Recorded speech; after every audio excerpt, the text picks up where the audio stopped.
In this video, I'm going to be showing you how you can get the VHS tape or retro filter on TikTok. Now I'm on the TikTok camera right now, and to get to the TikTok camera, all you need to do is tap on the plus icon there at the bottom on any page on TikTok. That'll take you directly to this camera. Now if I go ahead and tap on effects, I'm not seeing it from within my trending effects just yet or filters. So what I need to do is go out of the TikTok camera.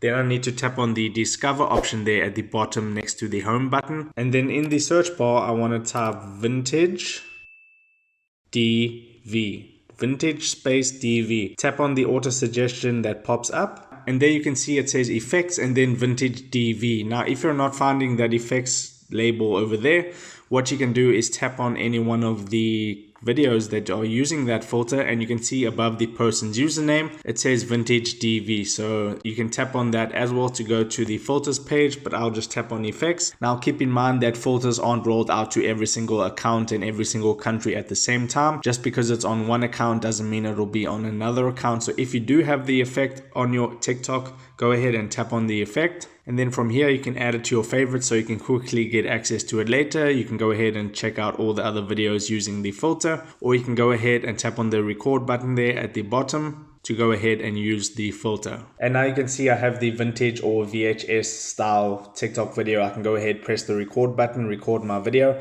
Typically what this is used for is you'll have your normal video as the first clip in your TikTok video. Then you'll quickly switch to this filter and then gives a nice effect. You can flip the camera around and you can show things that look retro. So that is pretty cool. Drop your comments down below if you like this filter. And if this video helped you out, don't forget to hit the like button and subscribe for more TikTok filters. Take care.